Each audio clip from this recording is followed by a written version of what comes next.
मुंडेश्वरी के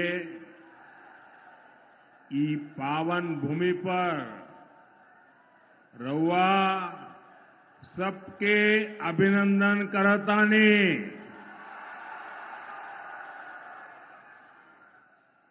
कैमूर की इस पावन भूमि पर चारों दिशाओं से आशीर्वाद बरसता है।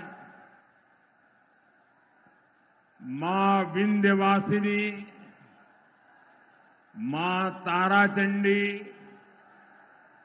मां तुतला भवानी, मां छेरवारी सब यहीं आसपास विराजती है। चारों ओर शक्ति ही शक्ति का साम्राज्य है और मेरे सामने विशाल मातृशक्ति है जिनका आशीर्वाद हमेशा हम सभी पर रहा है, एनडीए पर रहा है। और मैं बिहार की मातृशक्ति का आभारी हूं। पहले चरण में एनडीए के उम्मीदवारों के पक्ष में जबरदस्त मतदान हुआ है। अब कैमूर की बारी है, अब रोहतास की बारी है। मैं इस मंच पर एनडीए के इन सभी उम्मीदवारों के लिए आप सभी का साथ और समर्थन मांगने आया हूं, आपके आशीर्वाद मांगने के लिए आया हूं। तो मेरे साथ बोलिए एक बार फिर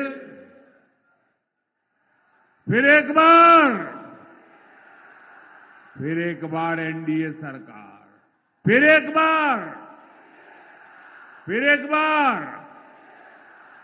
बार बिहार में फिर से सुशासन सरकार। साथियों, जब ये चुनाव शुरू हुआ था तो आरजेडी और कांग्रेस के लोग फूल के गुब्बारा हुए जा रहे थे।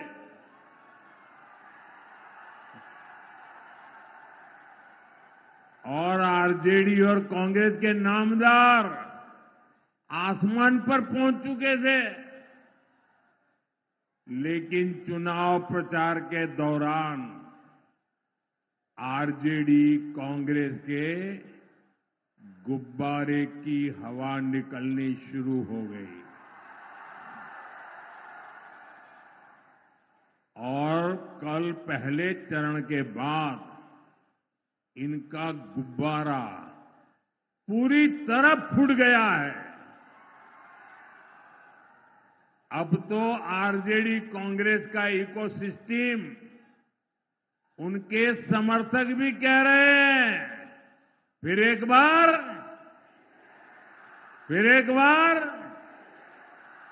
साथियों, आरजेडी कांग्रेस ने बिहार के युवाओं को भ्रमित करने की बहुत कोशिश की, लेकिन उनकी सारी प्लानिंग फेल हो गई। इसका एक बहुत बड़ा कारण है बिहार का जागरूक नौजवान। बिहार का नौजवान ये देख रहा है कि आरजेडी कांग्रेस वालों के इरादे क्या है। साथियों, जंगल राज के युवराज से जब भी पूछा जाता है कि जो बड़े बड़े झूठ उन्होंने बोले हैं वो पूरे कैसे करेंगे, तो वो कहते हैं उनके पास प्लान है। और जब पूछा जाता है भी बताओ प्लान क्या है, तो उनके मुंह में दही जम जाता है, मुंह पे ताला लग जाता है, उत्तर ही नहीं दे पाते। साथियों, आरजेडी वालों का जो प्लान है, उससे मैं आज आप सबको और बिहार को भी और देश को भी सतर्क कर रहा हूं। आप देखिए, आरजेडी के नेताओं के किस तरह के गाने वायरल हो रहे हैं। चुनाव प्रचार के जो गाने हैं, कैसे गाने वायरल हो रहे हैं। आरजेडी वालों का एक गाना है, आपने भी सुना होगा, आपने भी शायद मोबाइल पे देखा होगा। आरजेडी वालों का एक गाना है, आएगी भैया की सरकार। क्या बोलते हैं? आएगी भैया की सरकार, बनेंगे रंगदार। आप सोचिए, ये आरजेडी वाले इंतजार कर रहे हैं कि कब उनकी सरकार आए और कब अपहरणीय, रंगदारी, ये पुराना गोरख धंधा फिर से शुरू हो जाए। आरजेडी वाले आपको रोजगार नहीं देंगे, ये तो आपसे रंगदारी वसूलेंगे, रंगदारी। साथियों, आरजेडी वालों का एक और गाना है। अब आप देखिए क्या क्या कर रहे हैं, क्या क्या सोच रहे हैं। और मैं तो देशवासियों को कहूंगा, देखिए, ये बिहार में जमानत पर जो लोग हैं वो कैसे लोग हैं। उनका क्या गाना है? भैया के आबेदे सत्ता, भैया के आबेदे सत्ता, कट्टा सटा के उठा लेब घरवा से। आप अंदाजा लगा सकते हैं कि ये जंगलराज वाले सरकार में वापसी के लिए क्यों इतने बेचैन है।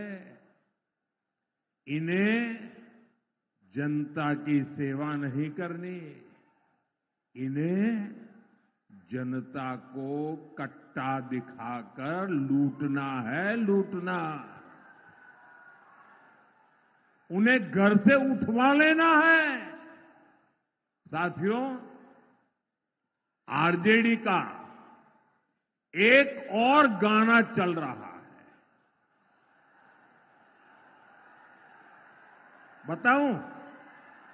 बताऊं कैसा गाना चल रहा है? उनका एक और गाना चल रहा है, मारब सिक्सर के, मारब सिक्सर के 6 गोली छाती में। यही इनका तौर तरीका है, यही इनका प्लान है। इनसे कोई भी सवाल पूछेगा तो यही जवाब मिलेगा, मारब सिक्सर के 6 गोली छाती में। साथियों, यही जंगल राज की आहट है। ये बहनों बेटियों को, गरीब, दलित, महादलित, पिछड़े, अति पिछड़े समाज के लोगों को ये डराने का प्रयास है, भय पैदा करने का खेल है इनका। साथियों, जंगल राज वाले कभी भी कोई निर्माण कर ही नहीं सकते। वे तो बर्बादी और बदहाली के प्रतीक है। इनकी करतूतें देखनी हो तो डालमिया नगर में दिखती है। रोहतास के लोग इस बात को अच्छी तरह जानते हैं। साथ ही आप तस्वीर लाए हैं, मैं मेरी टीम को कहता हूं ले लेते हैं, लेकिन आप तस्वीर ऊपर करते पीछे दिखता नहीं है। मैं आपका आभारी हूं, आप ले आए हैं। मैं मेरे टीम को कहता हूं जरा ले लीजिए इनसे भाई, और आप बैठिए नीचे, ले लेंगे वो, बैठिए। पीछे औरों को रुकावट होती है भैया। अंग्रेजों के जमाने में डालमिया नगर की नींव पड़ी थी।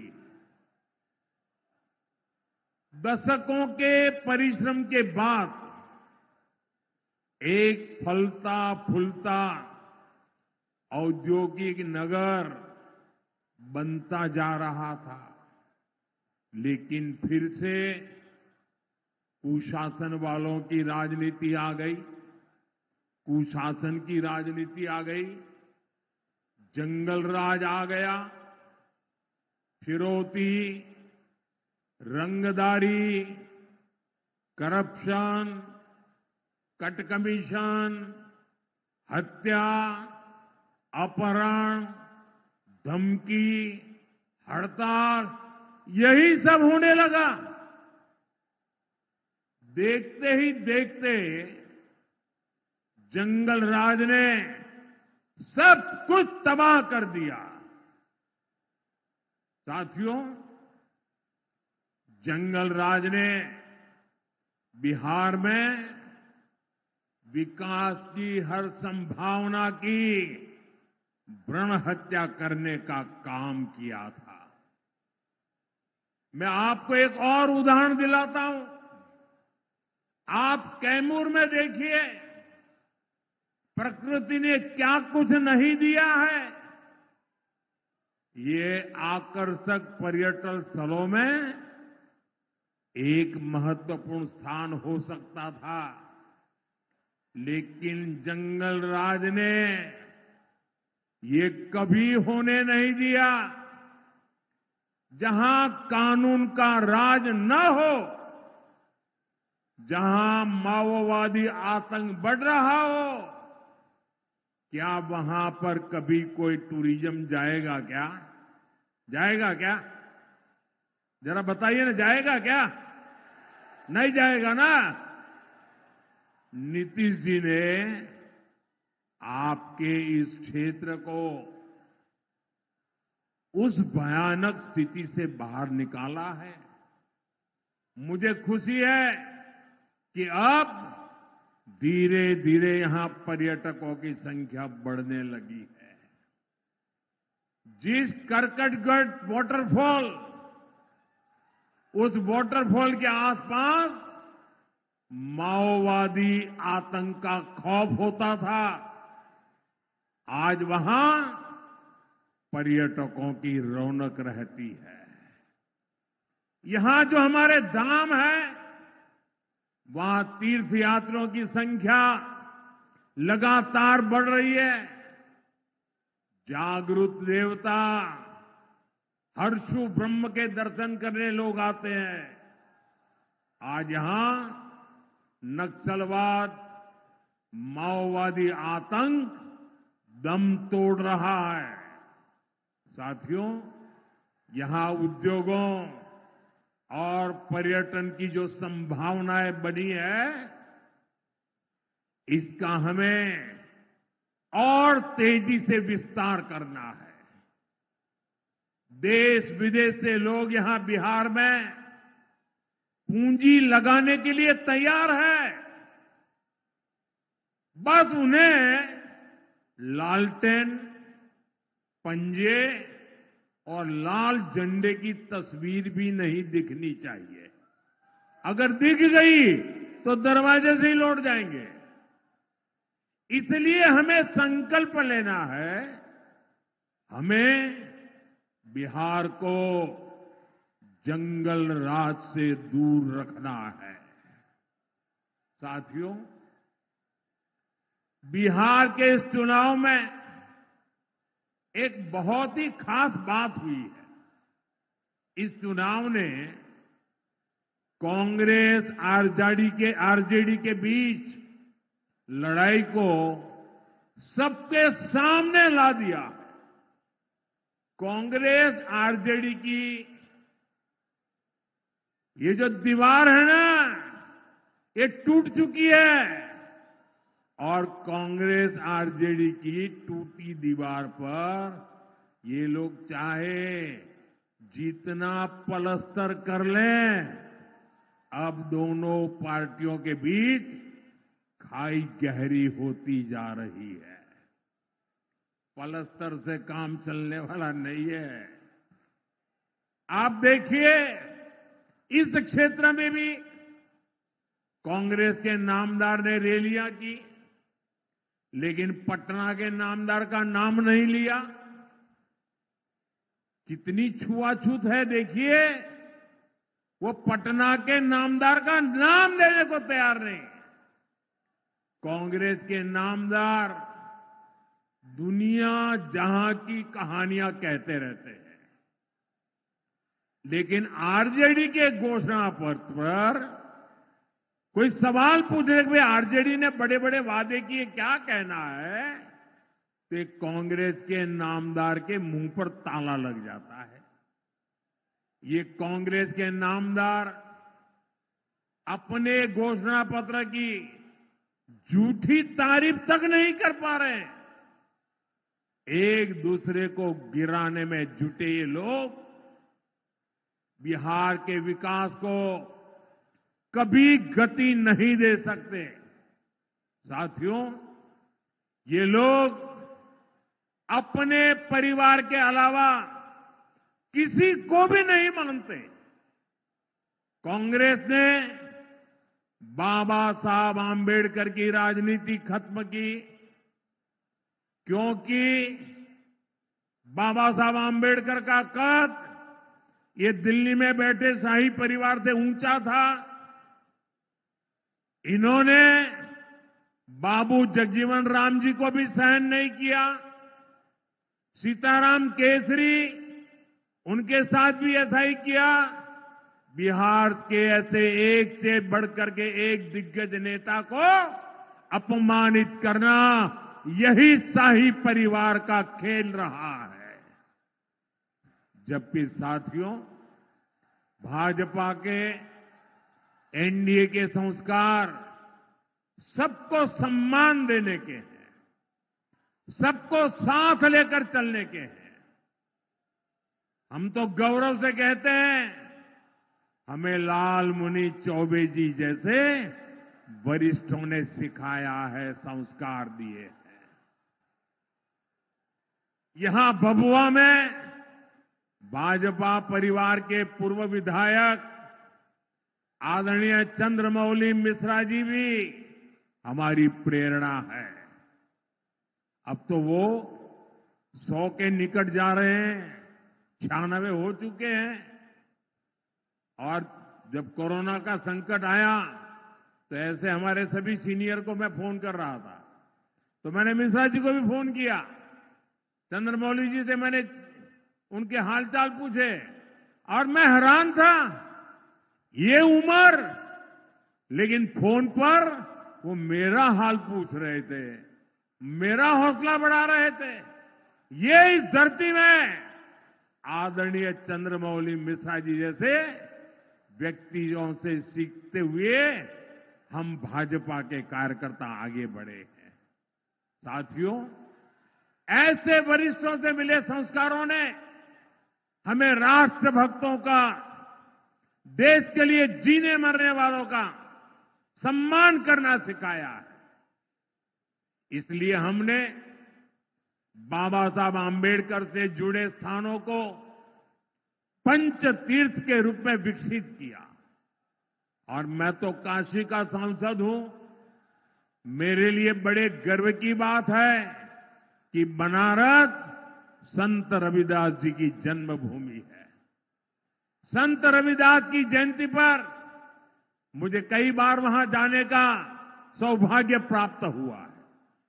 10-11 साल पहले वहां क्या स्थिति थी और आज वहां कितनी सुविधाएं श्रद्धालुओं के लिए बनी है, इसकी चर्चा सिर्फ बनारस में नहीं, बनारस के बाहर भी सभी समाजों में होती है। साथियों, बनारस ही नहीं, भाजपा सरकार मध्य प्रदेश के सागर में भी संत रविदास का भव्य मंदिर और स्मारक बना रही है। हाल ही में मुझे कर्पूरी ग्राम जाने का अवसर मिला था।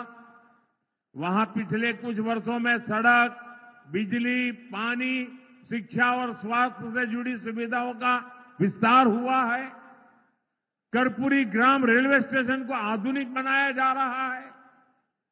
साथियों, ये हमारी ही सरकार है जो देश भर में आदिवासी स्वतंत्रता सेनानियों के स्मारक बना रही है। भगवान बिरसा मुंडा के जन्म दिवस को हमने जनजातीय गौरव दिवस घोषित किया है।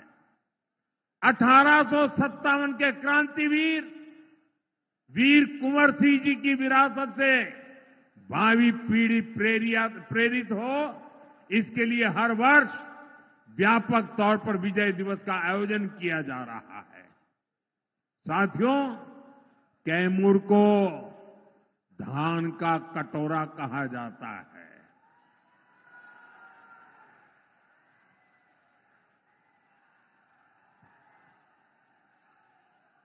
और हमारे बबुआ के मोकरी चावल की मांग दुनिया भर में हो रही है। और प्रभु श्री राम को भोग में यही मोकरी का चावल अर्पित किया जाता है। राम रसोई में भी यही चावल मिलता है। आप मुझे बताइए साथियों, आप अयोध्या का जब राम मंदिर देखते हैं या उसके विषय में सुनते हैं, यहां बैठा हुआ हर कोई मुझे जवाब दे। जब राम मंदिर आप देखते हैं या उसके सुनते हैं, आपको गर्व होता है कि नहीं होता है? माताओं बहनों, आपको गर्व होता है कि नहीं होता है? भव्य राम मंदिर का आपको आनंद आता है कि नहीं आता है? आप काशी में बाबा विश्वनाथ का धाम देखते हैं, आपको गर्व होता है कि नहीं होता है? आपका हृदय गर्व से भर जाता है कि नहीं भर जाता है? आपका माथा ऊंचा होता है कि नहीं होता है? आपको तो गर्व होता है, हर हिंदुस्तानी को गर्व होता है, लेकिन कांग्रेस आरजेडी के नेताओं को नहीं होता है। ये लोग दुनिया भर में घूमते फिरते हैं, लेकिन अयोध्या नहीं जाते। राम जी में इनकी आस्था नहीं है और राम जी के खिलाफ अनाप शनाप बोल चुके हैं। उनको लगता है कि अगर अयोध्या जाएंगे, प्रभु राम के दर्शन करेंगे, तो उनके वोट ही चले जाएंगे, डरते हैं। उनकी कोई आस्था नाम की चीज ही नहीं है। लेकिन जरा मैं इन लोगों से पूछना चाहता हूं, ठीक है भाई, चलो, भगवान राम से आपको जरा भय लगता होगा, लेकिन राम मंदिर परिसर में ही आप में से तो लोग गए होंगे। उसी राम मंदिर परिसर में भगवान राम विराजमान है, वहीं पर माता शबरी का मंदिर बना है, महर्षि वाल्मीकि जी का मंदिर बना है, वहीं पर निषाद राज का मंदिर है। आरजेडी और कांग्रेस के लोग, अगर राम जी के पास नहीं जाना है तो तुम्हारा नसीब, लेकिन वाल्मीकि जी के मंदिर में माथा टेकने में तुम्हारा क्या जाता है? शबरी माता के सामने सर झुकाने में तुम्हारा क्या जाता है? अरे निषाद राज के चरणों में कुछ पल बैठने में तुम्हारा क्या जाता है? ये इसलिए क्योंकि वे समाज के ऐसे दिव्य पुरुषों को नफरत करते हैं, वो अपने आप को ही शहंशाह मानते हैं। और इनका इरादा देखिए, अभी छठी मैया पूरी दुनिया छठी मैया के प्रति सर झुका रही है। हिंदुस्तान के कोने कोने में छठी मैया की पूजा होने लगी है। और मेरे बिहार में तो ये मेरी माताएं बहनें 3-3 दिन तक इतना कठिन व्रत करती हैं और आखिर में तो पानी तक छोड़ देती है। ऐसी तपस्या करती है। ऐसा महत्वपूर्ण हमारा त्योहार छठी मैया की पूजा, ये कांग्रेस के नामदार छठी मैया की इस पूजा को, छठी मैया की इस साधना को, छठी मैया की इस तपस्या को वे ड्रामा कहते हैं, ड्रामा नौटंकी कहते हैं। मेरी माताएं बहनें बताइए, ये छठी मैया का अपमान है कि नहीं है? ये छठी मैया का घोर अपमान करते हैं कि नहीं करते हैं? ये छठी मैया का व्रत रखने वाली माताओं बहनों का अपमान करते हैं कि नहीं करते हैं? अब मुझे बताइए, जो हमारी छठी मैया का अपमान करे उसको सजा मिलनी चाहिए कि नहीं मिलनी चाहिए? पूरी ताकत से बताएं, उनको सजा मिलनी चाहिए कि नहीं मिलनी चाहिए? अब मैं आपसे आग्रह करता हूं, अभी आपके पास मौका है उनको सजा करने का। 11 नवंबर को आपके एक वोट से उनको सजा मिल सकती है। सजा दोगे? सब लोग सजा दोगे? साथियों, ये आरजेडी कांग्रेस वाले हमारी आस्था का अपमान इसलिए करते हैं, हमारी छठी मैया का अपमान इसलिए करते हैं, हमारे भगवान राम का अपमान इसलिए करते हैं ताकि कट्टरपंथी खुश हो जाए, इनका वोट बैंक नाराज ना हो। साथियों, ये जंगल राज वाले तुष्टीकरण की राजनीति में एक कदम और आगे बढ़ गए हैं। ये अब घुसपैठियों का सुरक्षा कवच बन रहे हैं। हमारी सरकार गरीबों को मुफ्त अनाज, मुफ्त इलाज की सुविधा देती है। आरजेडी कांग्रेस के नेता कहते हैं ये सुविधा घुसपैठियों को भी देना चाहिए। गरीब को जो पक्का आवास हम दे रहे हैं वो घुसपैठियों को भी देना चाहिए, ऐसा कह रहे हैं। मैं जरा आपको पूछना चाहता हूं, ये आपके हक का अनाज घुसपैठियों को देना चाहिए क्या? आपके हक का आवास घुसपैठियों को मिलना चाहिए क्या? आपके बच्चों का रोजगार घुसपैठियों को जाना चाहिए क्या? भाइयों बहनों, मैं आज कहना नहीं चाहता हूं, लेकिन तेलंगाना में उनके एक मुख्यमंत्री के भाषण की बड़ी चर्चा चल रही है। लेकिन दिल्ली में जो एयर कंडीशन कमरों में सेक्युलर बैठे हैं ना, उनके मुंह पे ताला लग गया है। उनका भाषण चौंकाने वाला है। मैं उसकी चर्चा जरा चुनाव के बाद करने वाला हूं, अभी मुझे करनी नहीं है। लेकिन मैं आपसे कहना चाहता हूं, मैं आपको जगाने आया हूं, मैं आपको चेताने आया हूं। इनको, ये कांग्रेस आरजेडी जंगल राज वालों को गलती से भी वोट गया, गलती से भी, तो ये पिछले दरवाजे से घुसपैठियों को भारत की नागरिकता दे देंगे। फिर आदिवासियों के खेतों में, महादलितों, अति पिछड़ों के टोलों में घुसपैठियों का ही बोलबाला होगा। इसलिए मेरी एक बात गांठ बांध लीजिए, आपका एक वोट घुसपैठियों को रोकेगा। आपका एक वोट आपकी पहचान की रक्षा करेगा।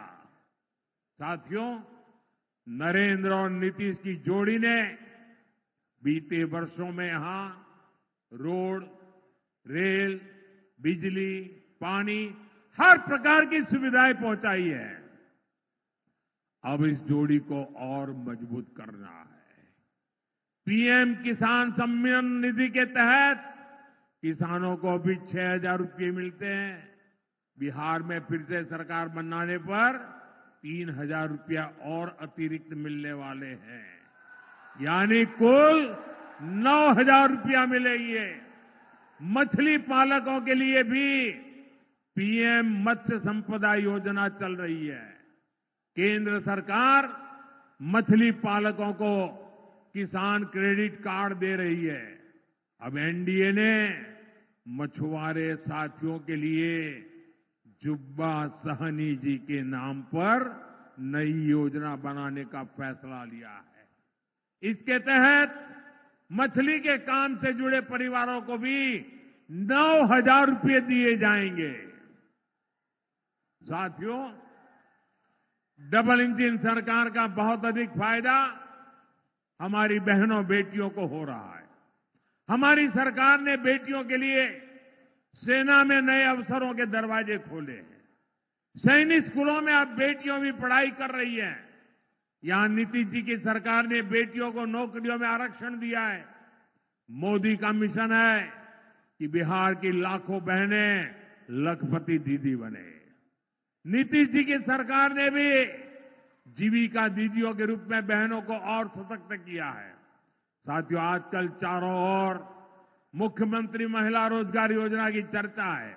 अभी तक 1,40,00,000 बहनों के बैंक खाते में 10-10 हजार रुपया जमा हो चुके हैं। एनडीए ने घोषणा की है कि फिर से सरकार बनने के बाद इस योजना का और विस्तार किया जाएगा। साथियों, बिहार आज विकास की नई गाथा लिख रहा है। अब ये रफ्तार रुकनी नहीं चाहिए। आपको खुद भी मतदान करना है और जो साथी त्योहार मनाने के लिए गांव आए हैं उनको भी कहना है कि वोट डालकर ही वापस लौटे।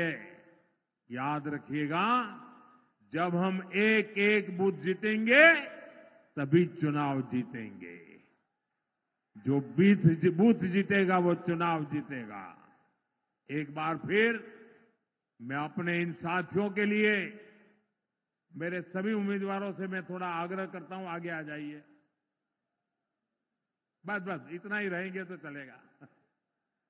मैं मेरे इन सभी साथियों से उनके लिए आपसे आशीर्वाद मांगने आया हूं। इन सबको विजयी बनाइए। मेरे साथ बोलिए, भारत माता की, भारत माता की, भारत माता की। वंदे वंदे वंदे। बहुत बहुत धन्यवाद।